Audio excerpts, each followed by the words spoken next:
एक व्यक्ति जो किसी के साथ बुरा नहीं करता, जानबूझकर किसी को दुख नहीं पहुंचाता, ज़रूरत पड़ने पर लोगों की मदद करता, अपनी सामर्थ्य के अनुसार गरीबों को दान देता, पूरी श्रद्धा से पूजा आदि करता।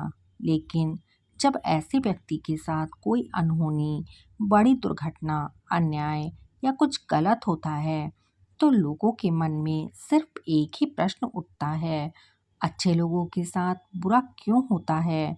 तो आज हम इस प्रश्न का उत्तर जानने की कोशिश करेंगे गौतम बुद्ध के जीवन से जुड़ी एक कहानी के माध्यम से। गौतम बुद्ध के समय में उनका एक अनुयायी हुआ करता था जिसका नाम था महाकाल। महाकाल सच में एक बहुत ही अच्छा और धार्मिक व्यक्ति था। वह लोगों की मदद करता, गरीबों को दान देता, किसी के साथ अन्याय नहीं करता और बुद्ध के द्वारा बताए गए पंचशीलों का पालन करता। इसके साथ ही वह बुद्ध के द्वारा बताए गए ध्यान और साधना का अभ्यास भी करता। वह हर पूर्णिमा और अमावस्या को बौद्ध आश्रम में होने वाले उपऔसत में हिस्सा लेता, पूरी रात बुद्ध के प्रवचन सुनता। ऐसे ही एक दिन रात को वह बुद्ध के प्रवचन सुनने आया।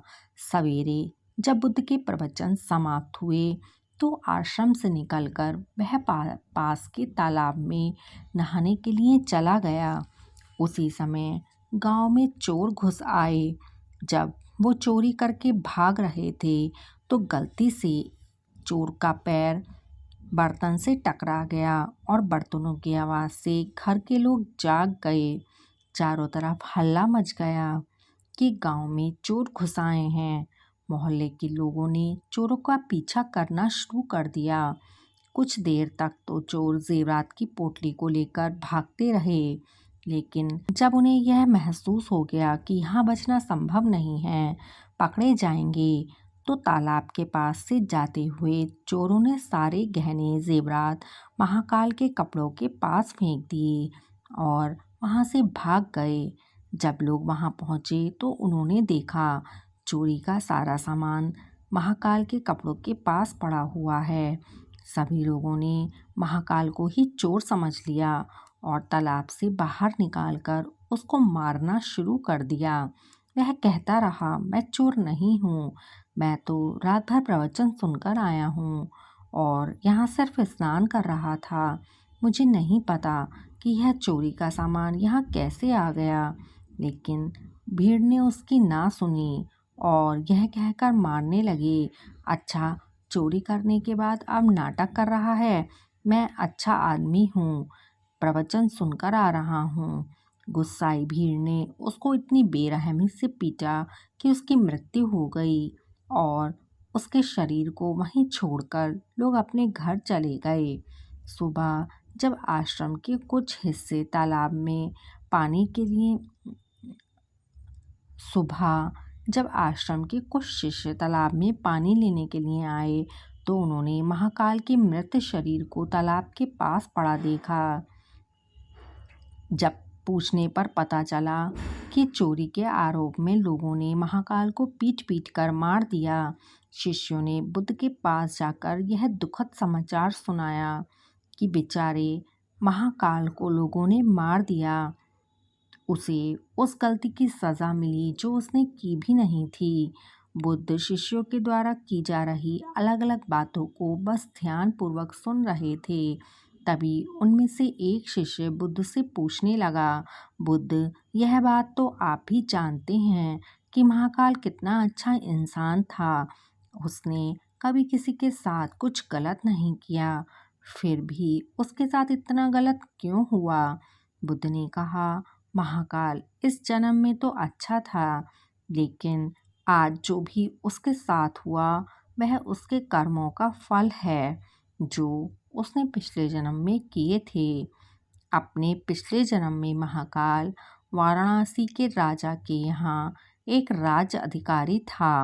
वाराणसी के पास एक बड़ा सा व्यावसायिक गांव था जहाँ पर पहुँचने के लिए जंगल को पार करना पड़ता था। लेकिन उस जंगल में कुछ लुटेरे रहते थे जो वहाँ से गुजरने वाले राहगीरों और छोटे व्यापारियों के सामानों को लूट लिया करते थे। व्यापारियों ने वाराणसी के राजा से अपनी सुरक्षा की गुहार लगाई, तो वाराणसी के राजा ने अपने उस राज अधिकारी को कुछ सैनिकों के साथ व्यापारियों से कुछ धन लेकर उन्हें जंगल पार कराने के काम पर नियुक्त कर दिया। राजाधिकारी महाकाल भी अपने काम को पूरी ईमानदारी से कर रहा था। वह लोगों से कुछ धन लेता और अपने सैनिक भेजकर उन्हें सुरक्षित जंगल पार करा देता। एक शाम एक पति पत्नी का जोड़ा अपनी छोटी सी बैलगाड़ी में बैठकर राजाधिकारी के पास पहुँचे और धन के बदले उन्हें सुरक्षित जंगल पार करवाने के लिए कहने लगे। लेकिन राजाधिकारी यह कहते हुए उन्हें मना कर देता है कि अभी जल्दी रात होने वाली है, इसलिए वह अपनी और उनके सैनिकों की जान को खतरे में नहीं डाल सकता। उन्हें जंगल पार कराने के लिए सुबह तक का इंतज़ार करना पड़ेगा। वह पति पत्नी बहुत आग्रह करते रहे, अभी रात होने में बहुत समय है, वह जंगल पार करा दे। लेकिन राजाधिकारी नहीं माना और उन्हें यह सलाह देकर बोला कि वो रात भर यहीं रुकें, उनके रहने और खाने की व्यवस्था वह खुद करवाएगा।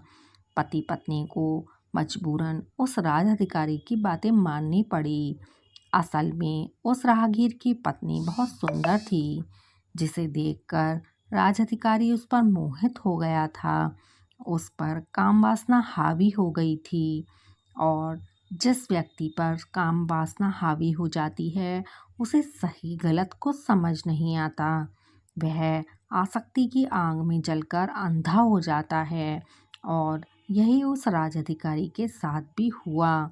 उसने उन दोनों पति पत्नी की रहने की और खाने की व्यवस्था तो कर ही दी, लेकिन साथ ही वह उसकी पत्नी को पाने की तरकीबें सोचने लगा। उसे एक तरीका समझ आया। उसके पास एक बड़ा सा हीरा था। उसने उस हीरे को रात में चुपके से उस आदमी के बैलगाड़ी के सामान में छुपा दिया और सुबह होते ही हल्ला मचा दिया कि उसका कीमती हीरा किसी ने चोरी कर लिया है। उसने अपने सैनिकों को आदेश दिया कि हर एक व्यक्ति के सामान की तलाशी लेने के बाद ही उसे आगे जाने दिया जाए। सैनिकों ने जब उस आदमी की तलाशी ली तो योजना के अनुसार हीरा उन पति पत्नी की बैलगाड़ी के सामान में छुपा हुआ मिला। राजाधिकारी उस व्यक्ति को सभी के सामने यह कहते हुए पीटने लगा, मैंने तेरे रहने और खाने की व्यवस्था की और तूने मेरे साथ गद्दारी की। उसके साथ ही उसके सैनिक भी उस आदमी को पीटने लगे और पीटते पीटते उस व्यक्ति की मौत हो गई। बाद में उस राजाधिकारी ने अपने रुतबे और दौलत के दम पर उसकी स्त्री को अपनी पत्नी बना लिया, क्योंकि पिछले जन्म में महाकाल ने सिर्फ उस स्त्री को प्राप्त करने के लिए उसके पति पर झूठा आरोप लगाकर बेवजह उसकी निर्मम हत्या कर दी थी। इसलिए पिछले जन्म में ही उसकी मृत्यु के पश्चात उसे नर्क प्राप्त होता है और नर्क में बहुत दुख भोगने के बाद उसे इंसानी जीवन मिला है। लेकिन इस जीवन में भी उसके पिछले कर्म उसका पीछा नहीं छोड़ते और उसके साथ वैसा ही होता है जैसा उसने उस स्त्री के पति के साथ किया था। महाकाल को उस चोरी की सज़ा मिलती है जो उसने नहीं की थी। उसने इस जन्म में तो अच्छे कर्म किए, लेकिन पिछले जन्म में किए गए बुरे कर्मों की वजह से आज उसकी यह दुर्गति हुई है। बुद्ध ने आगे कहा, तो फिर भिक्षु अगर इस जन्म में किसी अच्छे व्यक्ति के साथ बुरा होता है तो उसके पुराने जन्मों के पाप ही होते हैं, जिनका फल उसे इस जन्म में भुगतना पड़ रहा है।